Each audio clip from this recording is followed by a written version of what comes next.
Eh, eh, hola. Bernardo, ¿verdad? ¿Barranco? Sí. Hola. ¿Qué estás haciendo acá? Acabo de cambiar de profesión. Las religiones ya no dejan. Y creo que ahora el ser cartonero deja mucho más.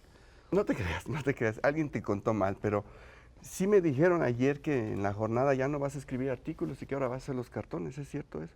Voy a empezar a hacer cartones. ¿Y nosotros? ¿Ya a otro lado? Bueno, podemos convivir, si me gustan los cartones que ustedes hacen, Okay, podrían okay. tener un espacio. Okay, Soy bueno. de criterio Y amplio. entonces, ¿por qué estás en nuestro programa? También aquí vas a hacer ya... monero y chamuquero. ¿Y Rapé y Pepe? Y no sé, yo la verdad que no sé de tus colaboradores. Tú no sabes, yo tú. ya... Mis colaboradores. Ah, mira, eso me gustó. Mis colaboradores. Yo Así ya... digo, ahora en ausencia... Vamos a empezar a invitar gente mía, Okay, ¿no? okay. Con un perfil propio. Y para eso he invitado a una persona de alto nivel espiritual. ¿Quién es el invitado? Don José, para que eche agua bendita y empiece a limpiar todo este... Huele a ¿Don José? azufre, huele durísimo ¿Es azufre aquí. Pepe y Rapé? ¿Ese es tu invitado? Debe ser Don José. Hijos míos, No. qué bueno que me invitaron al Averno para venir aquí a ¿Un cura? salvarlos. Tú tienes cara de que eres muy pecador, ¿eh? ¿Invitaste a un cura? ¿Aquí? Invité a alguien que pueda ¿A levantar Chamuco? el nivel, sí, a limpiar. A ver, padre, pásele, pues. Vengo a pásele. confesarlos a los dos. Sí se ve, no, si eres pecador, tú sí.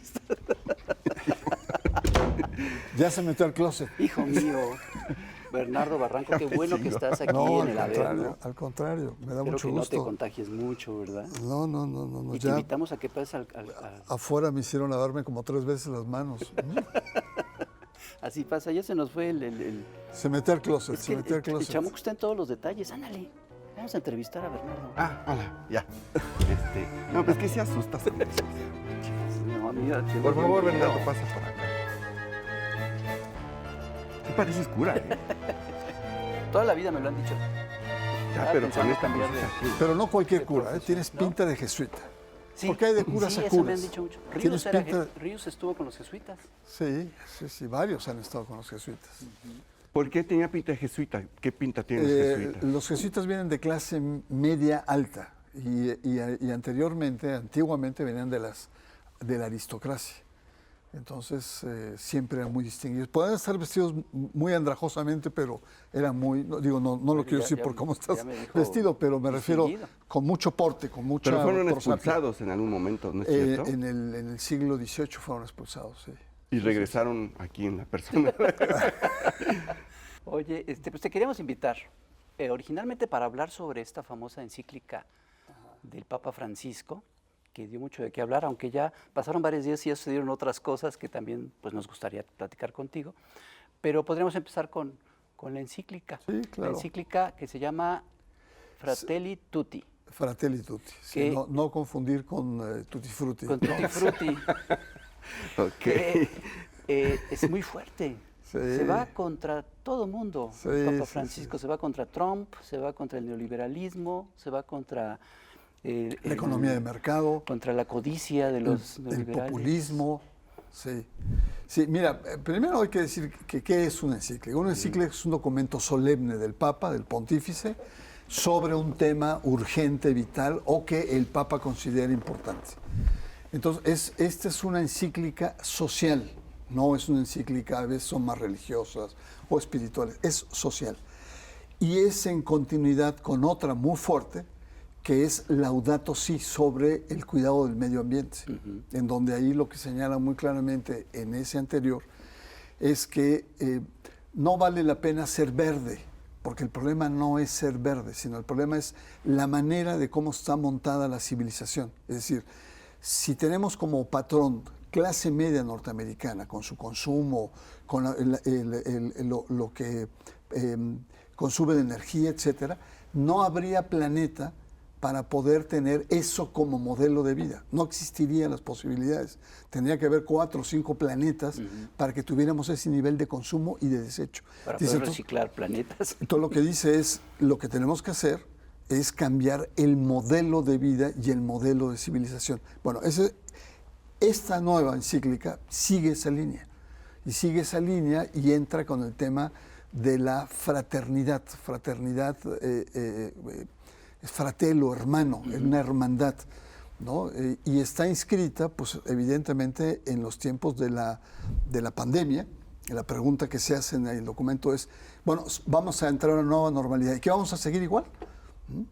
¿O este shock que hemos tenido nos va a hacer cambios en la manera de vivir? Entonces yo propongo esto, yo les propongo que soñemos y que hagamos una amistad social. Y se mete con los temas propios de él: migración, descarte, pobreza, indígenas, medio ambiente. Es decir, es una encíclica fuerte. Y se mete en las barbas del liberalismo, porque se mete fraternidad. Totalmente. Fraternidad, si ustedes recuerdan, pues viene de la Revolución Francesa, ¿no? Igualdad, fraternidad. Libertad, Y libertad. igualdad y fraternidad. Y también fraternidad es una piedra angular de la filosofía masónica, ¿no? La fraternidad universal. Por eso un cardenal estadounidense, no recuerdo cuál, Sí. ¿no? Dijo, Vigañó se llama. ese, dijo, eso es un rollo de masones, no es una encíclica papal. Ya entendí por qué. Entonces, ¿por qué? Porque el Papa, de manera osada, entra a un concepto que es muy liberal, ¿no? Y le da un resignificado católico. Entonces él habla del amor, ¿no? De la dignidad humana, de la necesidad de sentirnos todos hermanos, ¿no? De manera social.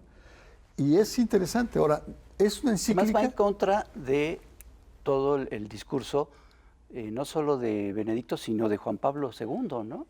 No, es continuidad absoluta. ¿Sí? Sí, mira, el hecho de que se lance contra el neoliberalismo, contra la economía de mercado, no significa que esté en contra, ¿no? Tú me dirías, bueno, Juan Pablo II fue un militante anticomunista, se alió con Reagan en los años 80, etcétera. Entonces, yo te diría, hay una continuidad entre ellos, porque el pensamiento social de la Iglesia es previo a la modernidad, es decir, viene desde Santo Tomás u otros importantes, ¿no?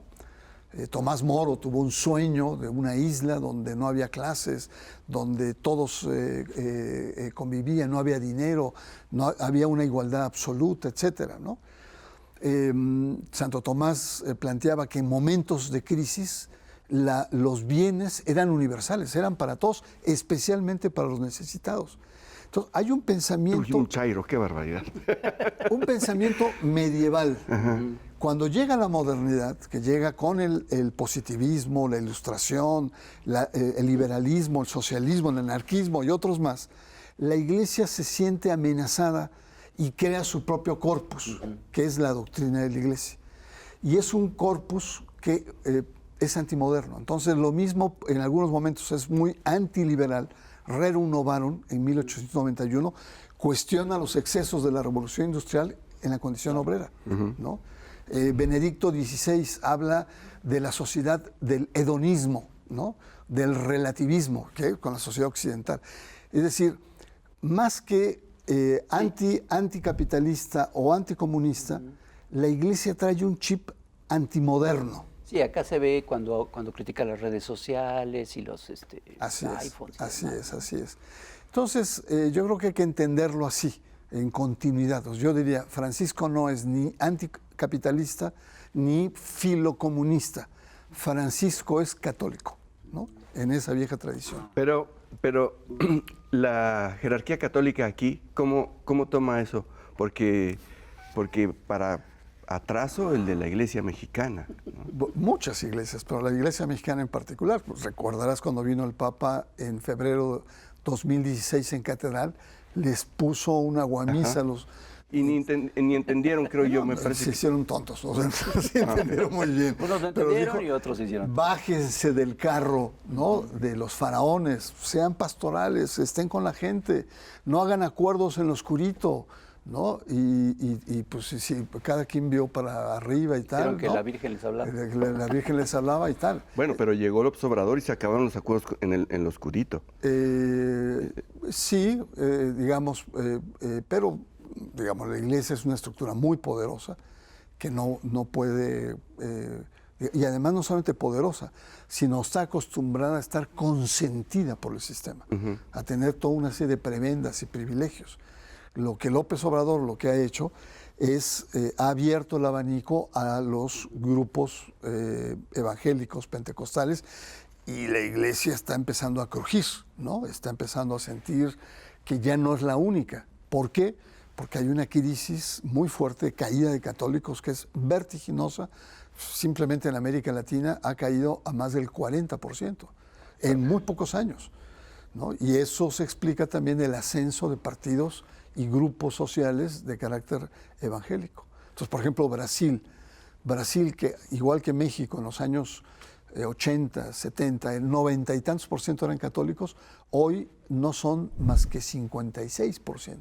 Tienen un presidente que no es católico, un presidente evangélico como es Jair Bolsonaro, ¿no? Entonces hay cambios y la Iglesia Católica Mexicana tiene que aceptar esos grandes cambios, ¿no?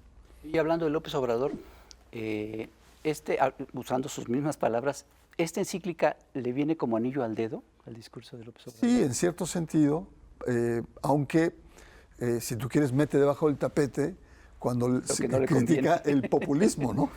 En cierto sentido, ¿no? Sí. O nacionalismos extremos, ¿no? Es decir, ¿Qué es más referencia a Trump? Sí, el texto es sobre todo un texto que quiere sacudir y decir, la pandemia lo que nos ha mostrado es que somos muy vulnerables, es decir, y la economía se ha venido abajo. Las recetas neoliberales no han servido para nada, ¿no? La solución mágica, ¿no?, de el libre mercado, la oferta y la demanda se han venido abajo. Entonces, frente a esta crisis de grandes paradigmas del fin de la historia, ¿no?, lo que necesitamos es reconstruir con otra lógica. Entonces, lo que él dice es, les propongo que entremos en esta dimensión. Hagamos una civilización diferente, donde no haya fronteras, donde protejamos a los ancianos, el tema de las migraciones, no hagamos muros.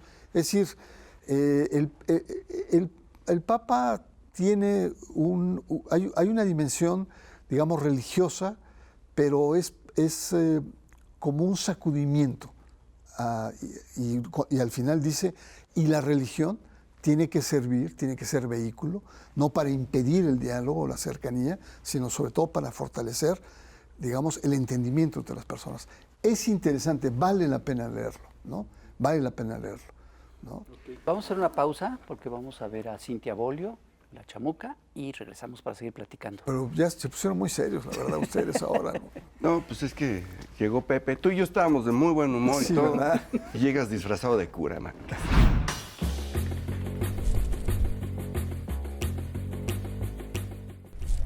Querido lectorado, hoy vamos a conocer el hermoso trabajo de Firuzeh Mossaffari, monera de Irán, nacida en 1971 en Teherán, ciudad en la que vive y trabaja. Ella estudió diseño gráfico y ha estado obsesionada siempre, nos cuenta, con el arte, la pintura y la ilustración, tanto como con el cartón político. Inició como ilustradora para libros infantiles y dando clases de pintura. Como monera empezó a los 19 años y desde entonces publica en varios periódicos de Irán. Ha sido reconocida en su país con el Premio Nacional de Caricatura y la organización Cartooning for Peace le otorgó el Premio a la Libertad de Expresión en 2012. Firuzeh también participa en sus exposiciones y programas internacionales. Ella se ha enfocado en la coyuntura política, siendo destacables sus caricaturas dedicadas a la problemática de las mujeres iraníes. Podemos reconocer las similitudes de nuestras vidas en temas como la violencia intrafamiliar, el acoso y la violencia sexual, las niñas esposas, la discriminación y más. Porque No todos los hombres maltratan mujeres, ciertamente, pero sí a todas las mujeres nos han maltratado de alguna u otra manera en todas las sociedades. Realidades que tienen que cambiar y que son preocupación de las moneras del mundo. Muchas gracias, querida Firuzeh, por compartir tu trabajo con Chamuco TV.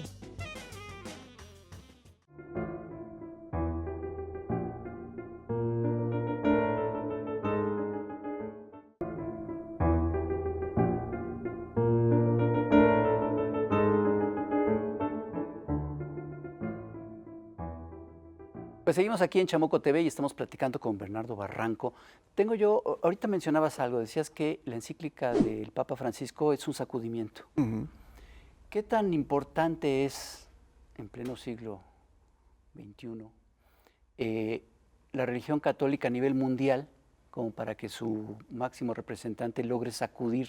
¿Este sacudimiento qué tan grande es a nivel Pues mira, global? el catolicismo, el cristianismo católico es la segunda religión más importante en el mundo. Sigue después siendo, del entonces, muy Islam. El Islam ha tenido un crecimiento muy grande y se mantiene. Ahora, se ha envejecido, pero tiene la estructura más poderosa de cualquier iglesia, ¿no? De hecho, tiene el Vaticano, es un Estado reconocido por Naciones Unidas. Ninguna religión tiene esa estructura que es lo que se llama la Santa Sede, con representaciones diplomáticas en todo el mundo, con medios de comunicación muy sofisticados. Es la única autoridad religiosa que es jefe de Estado. Exactamente. Entonces, cuando va a un país, lo pueden recibir como líder religioso, pero también como jefe de Estado. Y por lo tanto, en este caso, Francisco goza de mucha popularidad. Es decir, su estilo que ha roto paradigmas de lujos, de oropeles, ¿no? de este acartonamiento, perdón por la palabra acartonamiento, espero no se sientan aludidos. Pero el darle un nuevo sentido, un nuevo aire más pastoral, más humano, le ha ganado muchas simpatías y muchas antipatías. Es uno de los papas que ha sido más contestado por los sectores conservadores, que no ven bien su postura frente a los migrantes, que no ven bien su postura frente a los pobres. Es decir, están acostumbrados a papas aristócratas, a papas, digamos, medievales, con toda la prosapia, ¿no? Desde los zapatos rojos, él anda con unos zapatos de goma sencillos, en fin, creo que... Y eso le da Entonces mucha el sacudimiento autoridad. es más al interior de la iglesia. No, este documento es más hacia afuera. Incluso le reprochan algunos, incluso Sí, así lo vi yo, más bien es hacia afuera y debe haber sido una especie de ruptura incluso hacia adentro de la propia iglesia. Sacar ese documento no creo que sea... Algunos le cuestionan y le dicen que es un documento que que tiene una visión ideológica de la doctrina de la iglesia en materia social, porque es horizontal. Entonces, los sectores conservadores le dicen, no solamente debe ser horizontal, sino tiene que ser vertical, porque es un mandato o una interpretación de Dios hacia lo que tienen que hacer los hombres.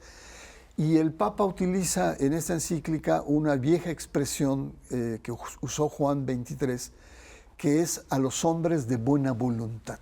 Es decir, no es solamente a los católicos, sino es a todas las personas que tengan, digamos, la actitud de escuchar. Entonces, en ese sentido, es interesante.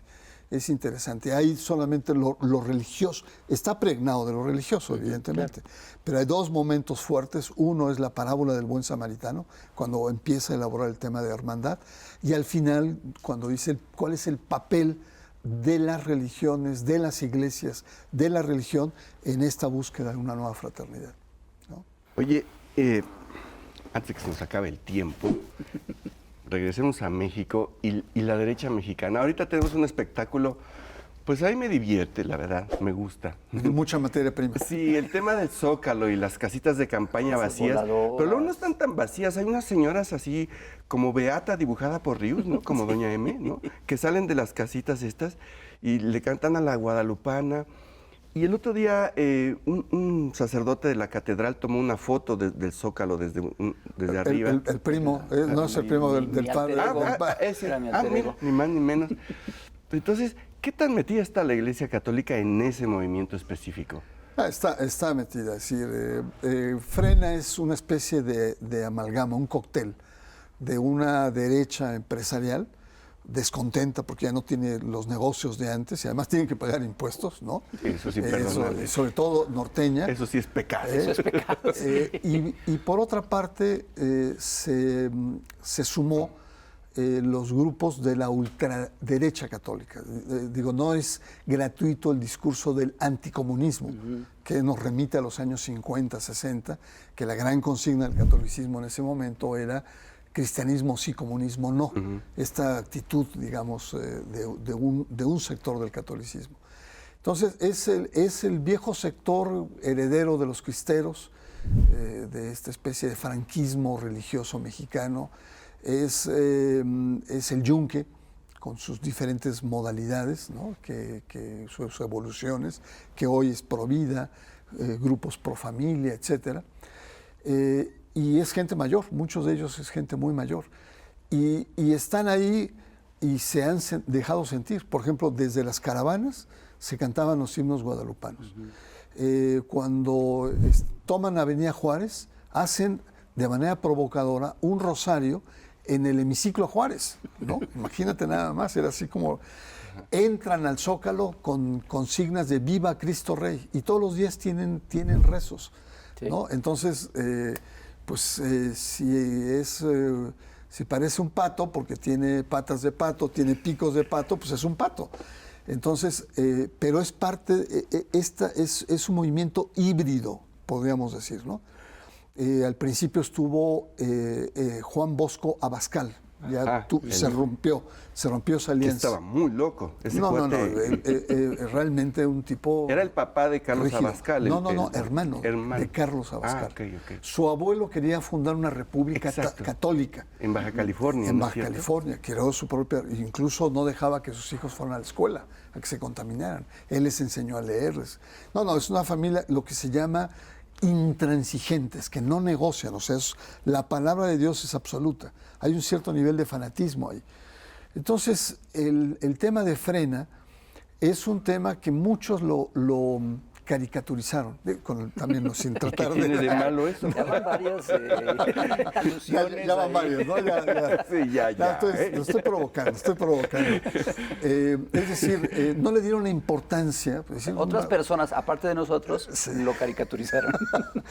Y realmente el problema es que refleja un sector de la población que puede ir creciendo, que no está contento con la Cuarta T, que no le gusta el estilo, pero también que se siente con una gran incertidumbre frente al tema de la pandemia.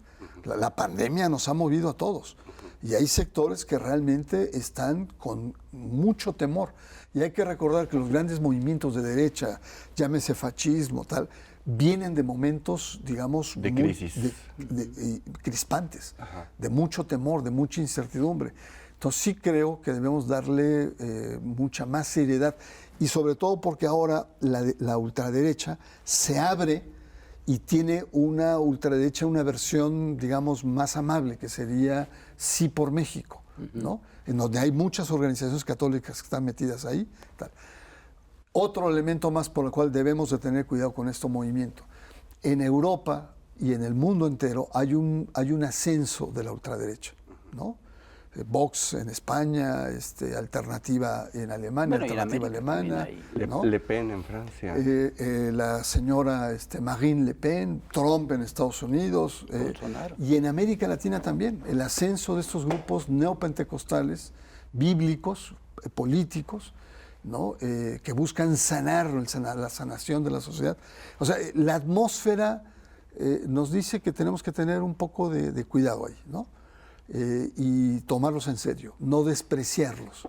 Reflejan algo que está, digamos, latente en la cultura contemporánea, ¿no? Claro, porque efectivamente por ahí puede andar un Bolsonaro y eso sí, ya no está chistoso. No, Pepe, ¿para qué andas haciendo caricaturas? Ya no. Oye, pero bueno, lo que pasa es que no hay oposición, la oposición está desmoronada. Ya ves que no le dieron su registro a Calderón. Bueno, déjame decirte que la irrupción de Frena refleja la crisis de lo político. Exacto. Refleja la crisis de los partidos políticos. El partido político no solamente es para ganar elecciones o para competir en elecciones, refleja o debe atender los reclamos de la sociedad, las inquietudes, las causas, etcétera, por supuesto, ¿no? Claro. En este caso sería el PAN o serían grupos afines. Pero están tan alejados los partidos, están tan desprestigiados y tan embroncados entre ellos, la lucha por el poder interna, que se han alejado de la sociedad. Entonces, por ejemplo, Frena no quiere saber de ningún partido político, ¿no? Se dice se dice político, pero no se dice partidario. Entonces, creo que el ascenso de Frena refleja esta crisis de los partidos políticos como pocas veces la habíamos visto. Ajá. Yo entiendo que dices que no es para tomarse en broma, pero es muy difícil. No, pero hay mucho material, eso porque sí. es un cóctel realmente absurdo. Es decir, yo lo que veo son los resabios del sinarquismo, Sí. que yo creí que ya no había nada de eso. No. Que el último sinarquista había sido el presidente municipal de mi pueblo, de Lagos de Moreno, en los años 80 o algo así. Pero es un resabio de eso, ¿no? Sí. Y eso viene directo de los cristeros. Sí, y el mismo Gilberto Lozano es muy caricaturizable, ¿no? Es estridente, es echado para adelante, es hasta pelado, ¿no? Dice que soy norteño, pero es un tipo patético, es un personaje patético, ¿no? Entonces, yo creo que ustedes deben estar muy encantados ahí con inspiraciones, pero lo que sí creo que es importante es que está reflejando algo que está dentro. Yo creo que la cuarta T tiene que tener mucho cuidado ahí. Pero la encíclica del Papa, ¿cómo es recibida por este grupo? No, pero les da con todo. Sí. Pues sí, porque Pero lo el discurso ignoran, ¿no? de- O sea, les vale. O sea, fragmentos de la encíclica son más cercanos al discurso del Che Guevara que a lo que estos personajes No. Sobre todo porque, mira, Frena no tiene un proyecto de país, no tiene una agenda política. Frena lo único que quiere es tumbar a Andrés Manuel López Obrador. Y tiene un discurso de odio, tiene un discurso de ruptura. Es un movimiento deconstructivo, Pero no propone. decir que Y tiene el un Papa discurso dice, de entrada ya es darle Ya es mucho... darles demasiada. cierto, corrijo, cierto. Pero mira, yo y el quería Papa decir- dice el contrario. Sí, claro. Quería decir una cosa, porque ya se nos va a acabar el tiempo. La mejor caricatura de lo de Frena y el Zócalo no lo hizo él, ni yo, ni ningún otro monero. Elio Fue el Flores. viento. Fue el viento. Elio Flores Sí, hizo una Elio muy Flores hizo buena. un gran cartón. Un gran cartón. Pero hay otro tema también que queríamos comentar contigo, Bernardo. El jueves pasado, en una sesión que de veras fue para hacerla de pura emoción, ¿no? El miércoles. ¿Fue el miércoles? Sí. El Tribunal Electoral, bueno, todos sabemos que le negó el registro a Margarita porque el partido era de ella, no de Sí, Calderón, sí, ¿no? claro. Eh, Noticia triste, por cierto. pero Sí, una no- pena. A mí sí me da pena. Lo digo en serio, luego lo explico si quieres. Pero al mismo tiempo, y eso ya pasó casi inadvertido, le dio, el registro a otros partidos. Ya nadie habló de eso porque el tema era el partido de Margarita. Y entre esos está el PES, que ya lo había perdido, ¿no? Que vino en la elección de 2018 con el presidente y que perdió el registro Perdió el registro, se cambió de nombre. y lo recupera. Tuvo las siglas de PES. Un partido evangélico. ¿Qué pasa con ese partido? ¿De dónde viene esa gente y cómo es que revivieron así? Sí, mira, hay que contextualizarlo en América Latina. Ajá. En América Latina habíamos conversado en el segmento televisivo de la crisis de lo católico que viene en caída. Y eso ha sido aprovechado por grupos de carácter pentecostal, neopentecostal, que traen una ideología muy norteamericana, lo que es la teología del progreso. Es decir, no solamente te salvo tu alma, sino también te ayudo a buscar trabajo, a tener mejor salud, a tener educación, es decir, una parte integral para que tú puedas acceder. Te quito de vicios. Tiene un rol social y sobre todo con la gente muy pobre. Su mercado, la gente muy pobre. El rol de los pastores es muy determinante, incluso a veces llega a decir con quién te casas o etcétera, ¿no? Y por supuesto que esos grupos, estas iglesias, pequeñitas, algunas grandes, que tienen un peso político, porque votan en bloque. Y en las elecciones en América Latina, que cada vez están más cerradas, más competidas, eso lo molido. Entonces llega un pastor y te dice, en mis iglesias te garantizamos un 0.5% y órale, le entran. Y entonces han tenido en los últimos ni siquiera 10 años, menos, un ascenso político muy grande. Entonces se han convertido en bancadas evangélicas, de bancadas evangélicas a partidos evangélicos, a candidatos evangélicos. Entonces empezaron pues con regidores, con presidentes municipales, con presidentes en ciudades importantes y ya tiene hasta presidentes. Entonces Jimmy Morales en Guatemala es uno de ellos que acaba de salir y bueno, Jair Bolsonaro. Y muchas de estas iglesias han crecido de manera muy grande. Una de ellas es la Iglesia Universal del Reino de Dios, que aquí se llama Pare de Sufrir, que sale todas las noches. Que es brasileña. Que es brasileña y que tiene el segundo canal más importante, la Rede, en Brasil. Tiene alrededor de 3,000 radios en todo el país. No, una cosa impresionante. Tiene periódicos, etcétera. Y pues tiene un peso muy grande en términos políticos. Entonces lo que estamos asistiendo es a un cambio político en América Latina. México, porque era un país, es un país laico, ¿no? No había tenido este avance, pero ya lo tenemos. Y además había una fuerza muy fuerte de la Iglesia Católica, del clero, que ha tenido, digamos, la caída más suave junto con Paraguay, de todos esos países. En Chile, estamos hablando del 50%. Chile, un país tan católico como... O sea, la caída en México es menor. Es menor, pero es significativa. Pero es importante. Entonces, ahí es donde hay que entender al PES. El PES viene y empieza a ganar en Baja California, en otros lugares, empieza a hacer alianzas. Hugo Eric Flores es su dirigente, una persona que ha pasado por todos los partidos, sí, siempre buscando esta perspectiva. Y llega a un acuerdo histórico, había llegado con el PRI en las elecciones previas, en el 2015 al 2018 era aliado del PRI. Y en el 2018 hace una alianza con Andrés Manuel López Obrador, logra su registro y hace una alianza, pero no le resulta. Es decir, lo cual significa que no hay un voto religioso como tal, y la gente sí vota por Andrés Manuel López Obrador, pero no vota por el PES. Y entonces, con mucho esfuerzo, con muchas iglesias, vuelve otra vez a entrar, ¿no? Vuelve otra vez a obtener el registro y ahora ya con una especificidad propia. Ya no podía ir con Morena, porque tiene que, de manera propia, tiene que encontrar según la ley. Su primera elección tiene que... primera elección. ¿No? Pero hay un tema que es muy interesante porque definitivamente este partido y los grupos evangélicos vienen de la mano con López Obrador. También está la idea de darles canales de televisión, etcétera. Sí. Los trae él. Entonces, hay mucha gente que lo critica a López Obrador porque se dice juarista y esto aparentemente iría contra las ideas de Juárez y cómo era Juárez, pero no, la verdad es que está imitando de alguna manera lo que hizo el propio Juárez, porque Juárez, para contrarrestar a la Iglesia Católica, hizo lo mismo, le abrió la puerta a los grupos evangélicos. ¿Cómo fue esa historia? Bueno, mira, hay muchas hipótesis, ¿no? De en quién cree Andrés Manuel López Obrador. Es una pregunta inmensa que sería capaz de un seminario internacional de sociología y de psiquiatría al mismo tiempo.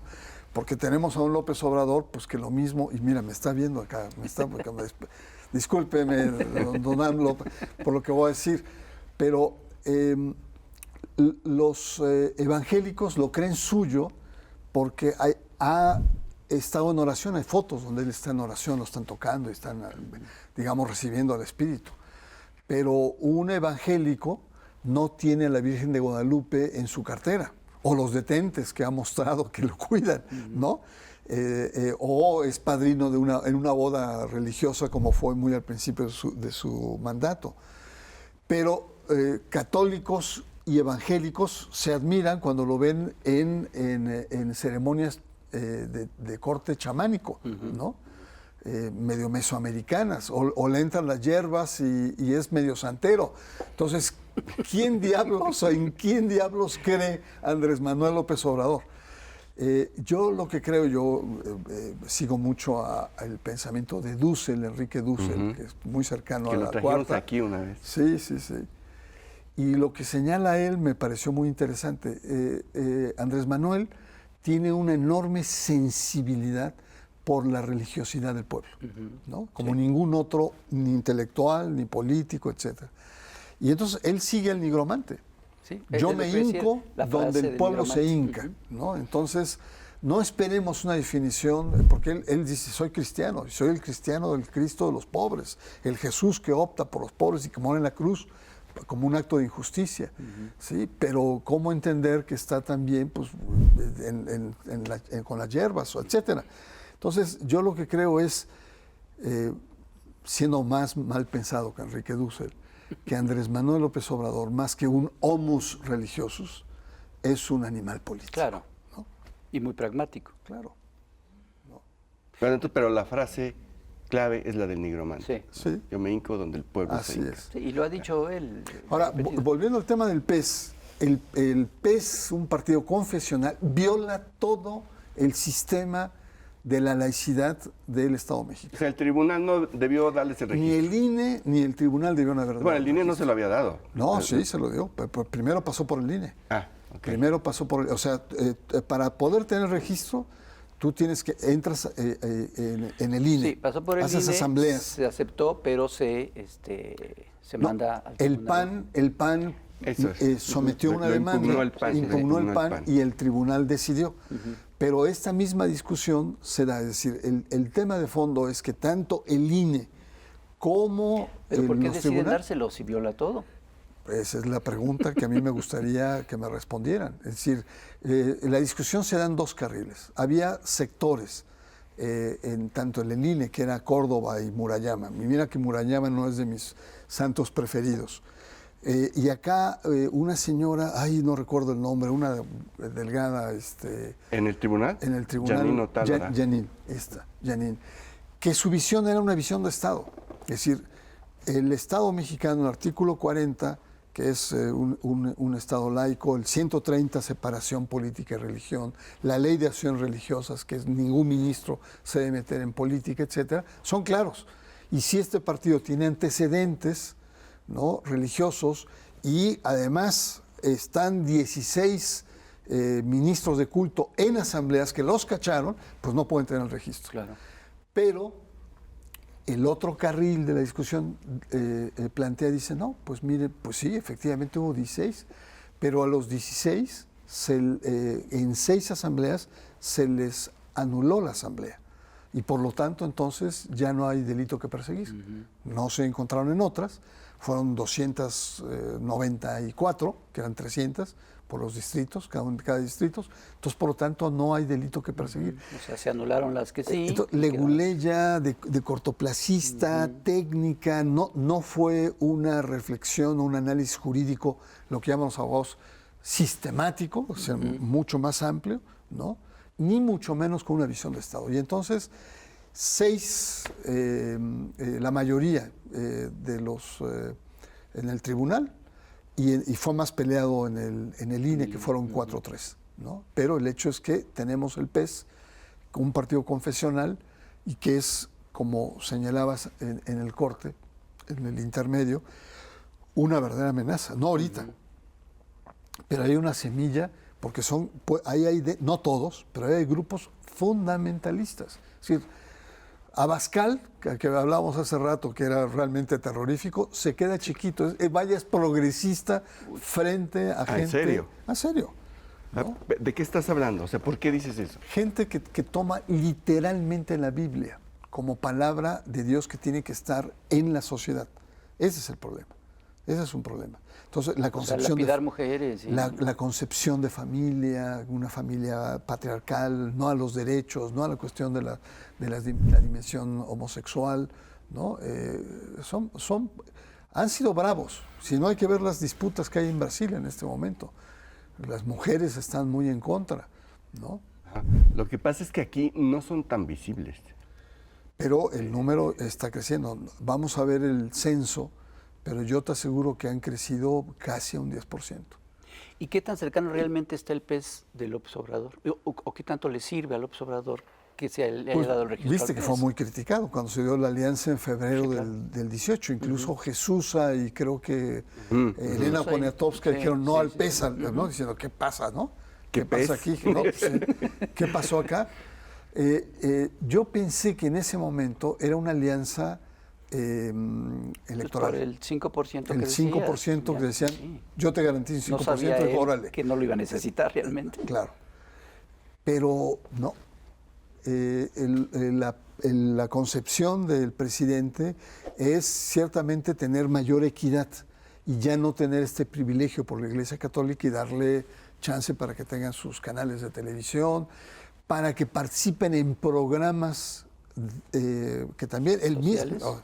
Por eso decía yo hace rato un país que era laico, ¿no? Porque también está prohibido que las iglesias participen en programas sociales y están participando en estos jóvenes construyendo futuro y cosas de ese tipo, o incluso cuestiones de dinero, bancos donde las iglesias proporcionan recursos, ¿no? Estamos viviendo tiempos revueltos en ese sentido y creo que sí valdría la pena que en algún momento pusiéramos orden en la cancha, porque sí, el tema de lo religioso, lo político, si no es bien manejado, Sí. como en Es México, muy... recordemos que hemos tenido 3 guerras en este país, y guerras muy sangrientas, ¿no? El de la Reforma, la invasión francesa y la cristiada. La guerra cristera. Que la cristiada, de hecho, también fueron 2 cristiadas. Sí. Fueron 2 cristiadas, 2 momentos. 2 momentos de Sí, la guerra sí, cristera. sí. Y fue Entonces, una guerra muy violenta. sí. Yo entiendo muy bien la sensibilidad de la Cuarta Transformación, y es que tiene que tratar, la calidad de la democracia se mide también por cómo ésta trata a sus minorías, ¿no? Y yo entiendo, pero también hay un marco legal. Pero hay un riesgo ahí. Que hay que Lo mejor sería que en la próxima elección volviera a perder su registro.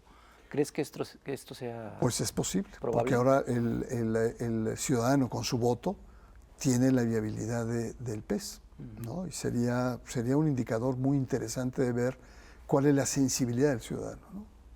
Eso va a ser interesante. Oye, ¿podemos tocar tantito el tema de la cristiada?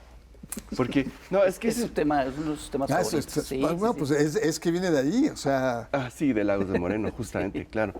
Es que es un tema fascinante porque el gobierno no pudo derrotar militarmente a los cristeros. Se dice pronto. Se dice pronto, pero no. Y no era un ejército regular. Sí. No. Entonces era gente de campo muy religiosa, muy furiosa porque cerraron las iglesias, muy manipulada por los curas, alzada en armas, y que el ejército mexicano no pudo con ellos. Eso es impresionante.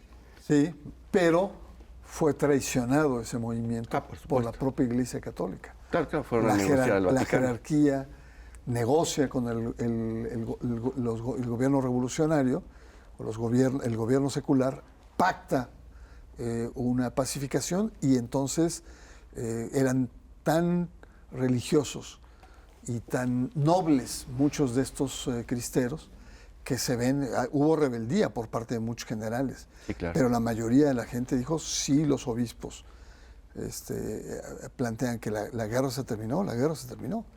El peso que tenía en ese momento la autoridad del sacerdote. Por eso podrás entender por qué en México no se le quiere tanto a la jerarquía ni a los obispos, ni la propia feligresía. No se confía en ellos. Claro, porque ha manejado siempre intereses muy corporativos desde la Están Reforma. muy alejados de la Así es, gente. así es. Es que sí viene por origen el interés en el tema. Mi papá, uno de sus mejores amigos, era un señor con el que tocaba el violín y así. Y me vine a enterar, pero ya grande yo, que era el hijo del general Gutiérrez y Gutiérrez, que fue el segundo comandante en jefe del ejército cristero. Entonces su hijo era el mejor amigo de mi papá. Oye, y dime, pero- ¿ahí es donde surge la palabra mocho? ¿Porque les mochaban las orejas? No lo sé, eso he oído, pero no lo sé. Yo también he oído y me parece muy lógico, ¿no? Que le dicen los mochos, porque muchos que eran religiosos o eran cristeros, para identificarlos, ¡pum!, les cortaban la oreja. O los colgaban de un poste. Eso sí. Pero fue O les terrible, cortaron la los cabeza. maestros rurales, como la hazaña con la Bueno, y también los cristeros Sí, no se andaban por las ramas, Sí, también no, eran eso, bravos. eso. No, Sí. no, la verdad no. Bueno, Bernardo, pues ha sido una conversación muy, muy interesante. No, al contrario. Te agradecemos muchísimo haber venido.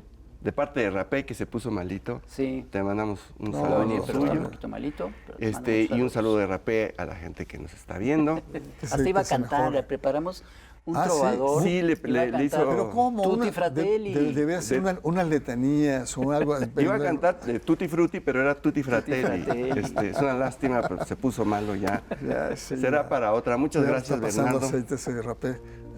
Despide el programa, por favor. Muy bien, pues muchas gracias, hijos míos. Ay, ¿Cómo sí. se dice? Son, Les envío una bendición apostólica. Pórtense bien. ¿Cómo terminan las confesiones? ¿Cómo que dice el padre después? ¿Las de confesiones o las misas? No, las confesiones, cuando ya... Híjole, tiene Eres- tanto eres- tiempo que Como yo no me nunca me he confieso. confesado, no tengo ni idea. Yo ya hace mucho que no me he confesado. Ve con Dios. ¿No? Ve con ¿No te Dios. dice? Pues Ve bueno, con- hoy, pues podéis ir en paz. Este programa ha terminado. Muchas gracias y nos vemos en la próxima.